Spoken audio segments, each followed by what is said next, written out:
Mesdames et messieurs, bonsoir et bienvenue dans cette nouvelle édition, cette soirée du 10 février 2023. Dans les détails des informations de ce jour, la CENI propose la date du 9 novembre 2023 pour le premier tour de la présidentielle et le 20 décembre pour le deuxième tour. La proposition sera soumise au gouvernement et à la Haute Cour constitutionnelle. C'est Rani Irland. La CENI a officiellement annoncé aujourd'hui le calendrier électoral. Le premier tour de la présidentielle est prévu pour le 9 novembre 2023 et le second tour le 20 décembre selon leur rapport. La décision a été prise de ne pas tenir l'élection pendant la période de pluie, conformément à la demande formulée par l'Union européenne et à la suite d'une étude approfondie selon les explications. Par conséquent, ce calendrier électoral doit être approuvé par le gouvernement et la Haute Cour constitutionnelle. À noter que l'inscription sur la liste électorale auprès de chaque Foukountan se poursuit jusqu'au 31 mai 2023. Les sénateurs de Madagascar et les députés ont convenu aujourd'hui que la décision du président de la République est une décision louable.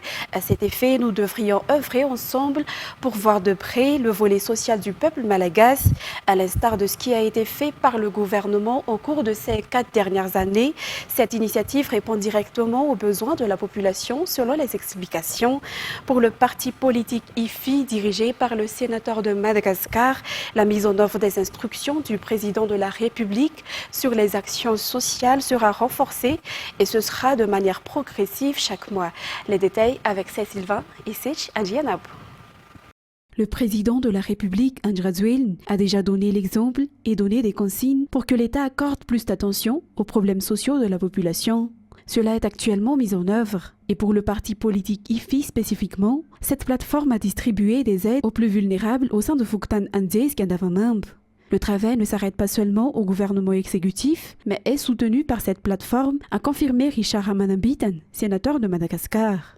Le gouvernement s'est toujours impliqué dans le social de la population à travers des projets qui répondent directement aux besoins de cette dernière au cours de ces 4 dernières années. Et au vu des difficultés que nous traversons actuellement, la décision du président de la République est louable et mérite d'être soutenue dans sa mise en œuvre selon toujours les explications. Les relations et le développement de la coopération fraternelle entre la France et Madagascar, surtout entre les Sénats français et malagas, seront renforcés. C'est ce qui a été décidé hier lors de la visite de courtoisie effectuée par la sénatrice française Samantha Kazebon au président du Sénat Herman Anarazafmaïev au palais d'Anouskiel. La sénatrice française a été accompagnée par l'ambassadeur de France à Madagascar, Arnaud Guiwa. Le domaine de l'éducation, de la culture et de l'environnement a été évoqué lors de cette rencontre. Le but étant de mener à bien une relation gagnant-gagnant. Toutefois, cette coopération ne s'arrête pas là, mais sera élargie dans d'autres domaines, tels que le développement durable, d'après la sénatrice Samantha Kazebon. Notant qu'elle est membre de la commission culturelle, éducation et communication au sein du Sénat français et membre également d'autres associations. D'après le président du Sénat malagasy, le volet assainissement des villes entre également dans le cadre du projet de coopération entre les deux pays. Explication. Visite à sa communauté et qui se rapproche évidemment aussi des instances du pays pour pouvoir promouvoir nos liens de coopération qui sont très importants, accompagné évidemment de monsieur l'ambassadeur qui m'a gentiment et à la fois accompagné mais aussi mis à disposition ses équipes pour pouvoir me permettre d'avoir un large panorama, je dirais, de ce que nos deux pays arrivent à promouvoir main dans la main. Et ça a été pour moi dans le cadre de nos alliances, dans le cadre de nos établissements français à l'étranger, mais aussi dans tous ces projets de coopération éducative. Ce matin, je rencontrais le président de la République qui, là aussi, souhaitait vraiment que nous développions ces différents partenariats. Et je suis là aussi pour porter auprès du président français, mais aussi au plus haut niveau de l'exécutif, c'est-à-dire notre gouvernement également, la nécessité de renforcer nos liens de coopération. Donc voilà l'objet principal de mon déplacement ici. Concernant le secteur environnement, le budget alloué à la préservation de l'environnement à Madagascar est encore faible, alors que c'est un secteur vulnérable selon les sociétés civiles aujourd'hui. Le volet social dépend pourtant de ce secteur, entre autres l'adduction d'eau ou la santé, raison pour laquelle les sociétés civiles plaident pour l'augmentation de ce budget.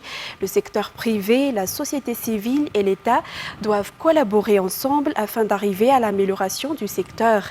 Les organisations de la société civile se préparent pour la participation de Madagascar à la COP28 afin de donner la main à l'État. Les détails avec Adiana Martina et Nza Hadjiantse. Divers secteurs sont concernés par la destruction de l'environnement due au changement climatique. Pour Madagascar, qui est classé parmi les pays vulnérables en matière d'environnement, à cause de ce changement climatique, le manque d'approvisionnement en eau potable, l'assainissement et l'hygiène sont les secteurs qui sont les premières victimes selon les explications. Parmi les blocages pour Madagascar figure le manque des moyens selon les sociétés civiles. Il plaide ainsi pour l'augmentation à 5% du budget alloué à l'environnement cette année. Des collaborations doivent se faire entre l'État, les sociétés civiles et le secteur privé afin de coordonner et de transmettre les demandes de la population au niveau des sommets internationaux pour l'environnement selon les explications. Ce sont les points qui ont été discutés durant ces 2 jours pour trouver les solutions afin d'apporter des améliorations à la participation des sociétés civiles aux sommets internationaux. Ces derniers sont au nombre de 30 et se sont réunis durant 2 jours à Anoussi. L'association des jeunes qui œuvrent dans le secteur de l'environnement a été également créée lors de cette réunion. Le ministère des Mines et des Ressources stratégiques et ses partenaires ont procédé ce jour à un reboisement sur un terrain de 3 hectares situé dans le Fouctan d'Amboui-Barké, commune d'Apangabé. Le but étant de mettre en œuvre les engagements du président de la République. Reportage.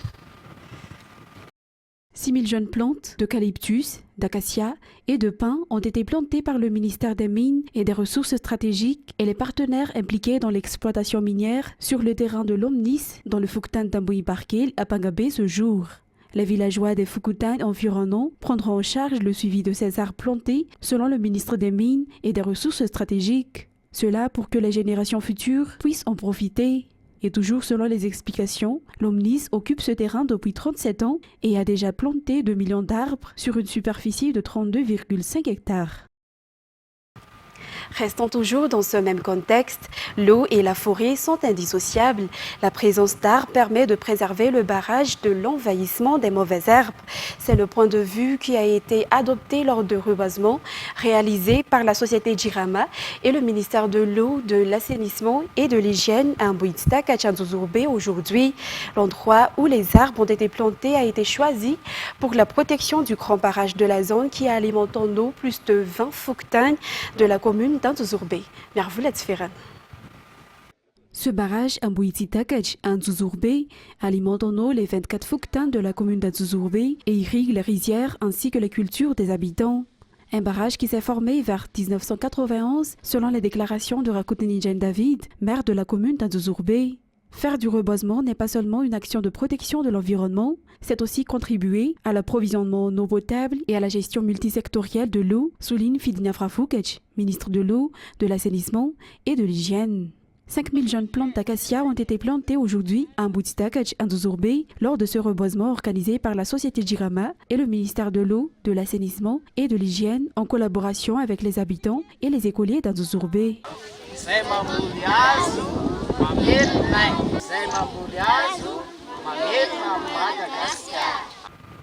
Et de nombreuses familles ne se sont pas encore complètement remises des dégâts causés par les cyclones Batirei et Emnati dans le sud-est de Madagascar l'année dernière. Dans cette perspective, le gouvernement avec ses partenaires continue d'aider les personnes et les familles vulnérables du sud-est à travers l'ARC ou African Risk Capacity. Adiana Martina et Nza Hadjiantse. Les inondations causées par les pluies apportées par le récent cyclone ont encore amplifié les dégâts subis par les habitants des 3 régions du sud-est selon le bilan de la cellule de prévention et gestion des urgences ou CPGU. Cependant, cette zone ne s'est pas complètement remise des dégâts laissés par les 2 cyclones consécutifs l'année dernière, Batirei et Emnati. Ainsi, l'assistance aux populations vulnérables de la région du sud-est a été renforcée. Les communes d'Ambouikouk et d'Ambouimandjous ont bénéficié des aides telles que le vaccin et des semences pour 1400 ménages.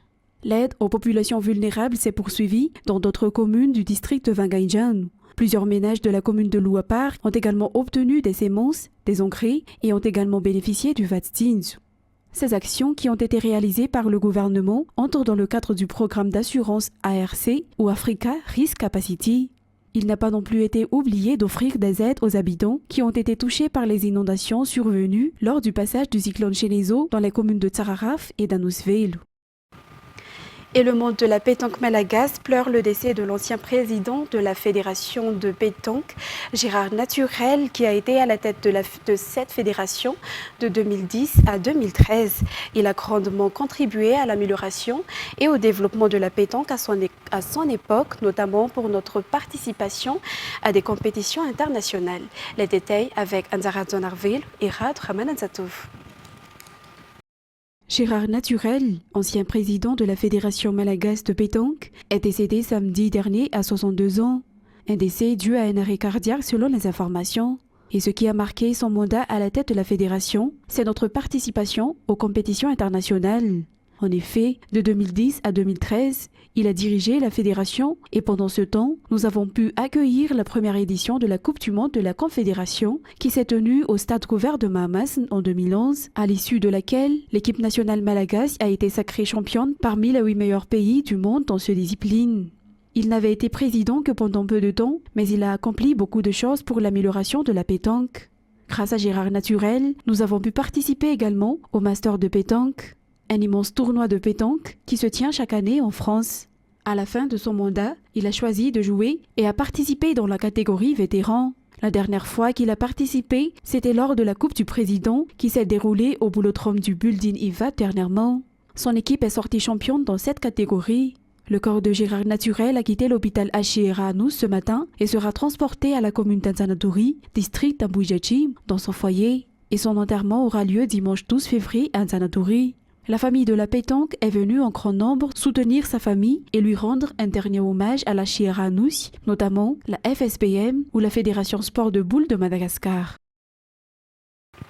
Concernant maintenant les actualités internationales, en Turquie, les premiers aidants sont les Turcs eux-mêmes qui se sont mobilisés dès les premières heures qui ont suivi les séismes. Et la solidarité ne faiblit pas, elle pallie même l'absence de l'État dans certains lieux plus reculés. France 24. La ville de Nurdağı expose de loin ses plaies béantes. Mais l'aide est en chemin. Des dizaines de kilomètres de bouchons, des centaines de véhicules dont des camions remplis d'aide à destination de villages sinistrés, plus difficiles d'accès et bien souvent à l'origine de ces initiatives de simples civils. On a des couvertures, des couches, on a plein de choses. On est 5 camionnettes en tout. C'est nous tout seuls, c'est pas l'État, c'est pas la municipalité, c'est juste nous. Arrivé jusqu'à cette petite maison, l'aide prend la forme de ces sacs de provisions apportés par des habitants d'Ankara à des centaines de kilomètres au nord. On est tous tristes à cause de cette catastrophe. Comme vous le savez, pour nous les Turcs, la solidarité c'est important. Et après ce qui s'est passé, c'est comme si on avait entendu un appel. Il fallait qu'on vienne aider, qu'on vienne soulager autant qu'on pouvait leur douleur. Notre communauté a ramené tous ces produits et nous nous sommes chargés de les apporter par la route. La famille d'agriculteurs qui vit ici n'a ni eau ni électricité depuis 4 jours. L'aide arrive. Regardez ma maison, détruite. Je n'arrive pas à parler. On a failli passer. Détresse immense d'une population meurtrie mais solidaire. Ensuite, des images capturées par des avions militaires américains montrent que le ballon chinois qui a survolé les États-Unis la semaine passée était bien équipé d'outils d'espionnage et non destinés à la météo, ont affirmé jeudi des responsables américains. Toujours avec France 24. Des antennes probablement capables de collecter et de géolocaliser des communications, de larges panneaux solaires pour faire fonctionner des capteurs. Une description dressée sous couvert d'anonymat par un haut responsable du département d'État américain du ballon chinois qui a survolé les États-Unis la semaine dernière. Washington accuse Pékin de ne pas jouer franc jeu. La semaine dernière, le peuple américain a vu le dernier exemple de cette réalité après que le gouvernement américain a détecté, suivi de près et abattu un ballon chinois de surveillance à haute altitude, ballon qui avait pénétré dans notre espace aérien. Une violation flagrante de notre souveraineté et du droit international. Les États-Unis estiment qu'une flotte de ballons a été envoyée au-dessus de plus de 40 pays. Le Canada aurait ainsi été survolé par le ballon abattu samedi dernier, tandis que l'armée colombienne dit avoir détecté un autre ballon chinois. Selon le Washington Post, qui s'appuie sur plusieurs sources anonymes au sein de l'administration américaine, l'Inde, le Vietnam, les Philippines, le Japon et Taïwan ont déjà été espionnés par des ballons chinois. Des accusations rejetées par Pékin. Je ne suis pas au courant du fait que les États-Unis auraient déclaré que les ballons font partie d'une flotte. Cela peut faire partie de la guerre de l'information menée contre la Chine. La communauté internationale peut clairement voir qui est le plus grand pays d'espionnage et de surveillance du monde. Le FBI poursuit ses analyses des débris du ballon repêché mercredi dans l'océan pour en déterminer l'origine. La Maison-Blanche annonce de prochaines sanctions contre toute entité liée au ballon.